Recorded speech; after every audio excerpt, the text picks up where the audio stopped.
I'm here with Gary Oldman, the star of Darkest Hour.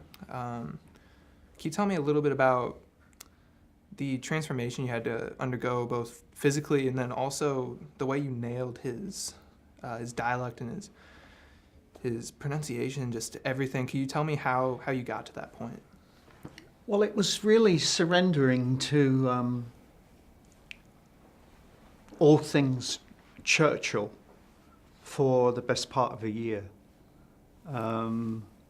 As you know, the writings on him are voluminous. I mean, there's just, there's got to be 1,000 books written about the man. So I was lucky to have access to a Churchill scholar, and he directed me to sort of like the essential reading.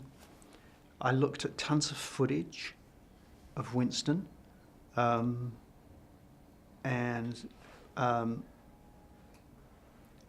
listened to the recordings. I even have an app. There's now a Churchill app that has his speeches on them. Really? Yeah, and you just download that, so I could just hit the, if I had 5 minutes, I'd hit the app or play it in the car and just hear the speeches over again. So it was really just a case of soaking it up like a sponge. The physicality, obviously, all of the padding and the clothes and the makeup, and I mean all that it was really part of putting him, assembling him, putting him together. And then you're ready. Or you hope you are. You hope all the work has paid off. You know. So could you? Who did? So it was a lot of prosthetics and a lot of makeup. Who? There's a story involved in how that came about. Could you tell me a little bit about that? We knew that the roadblock was going to be the physicality. Because he is such a sort of iconic figure, and so famous that even if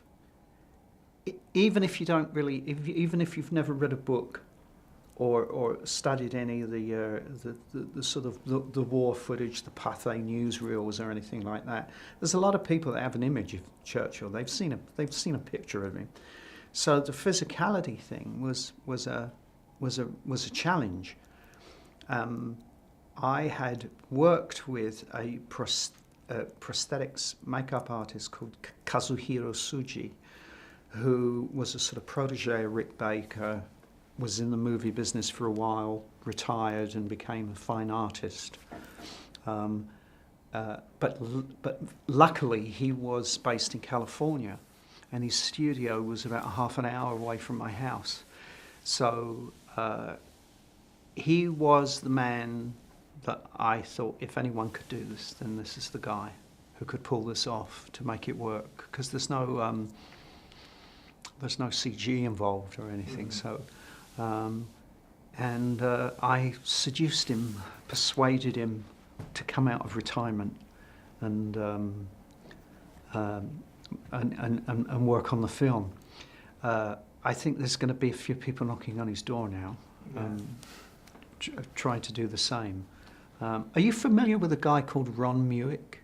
I'm not. A sculptor, and he does these hyper-realistic sculptures, for everything from a boy who is,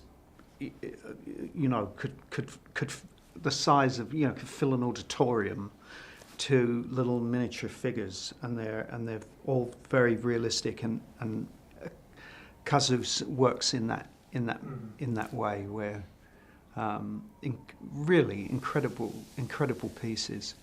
But I got a feeling that a few people are going to be calling him out of retirement after this one.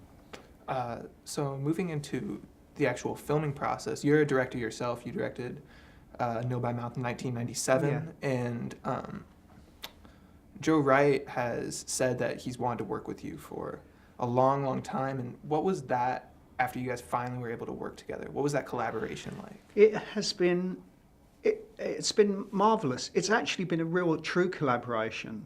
I was involved in the script early on.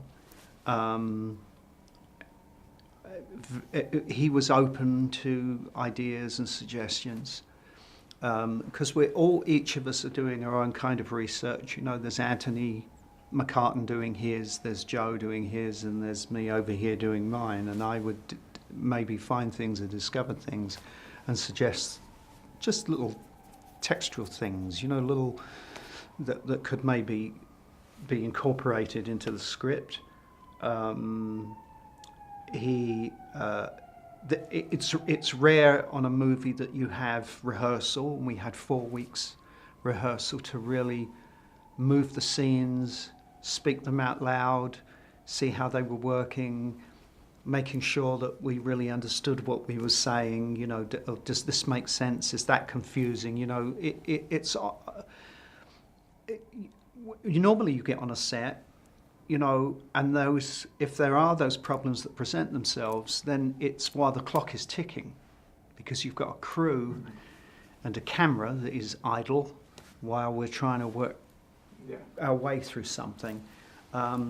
So I thought it was a very, very good use of time, and it also gave us the chance to act the scenes with the other actors and really get a sense of who we were playing before we actually got in front of a camera. So my experience on it, from the actors to the crew, it's been a joy. You know, it ranks. It's up there as one of the great experiences I've had as an actor.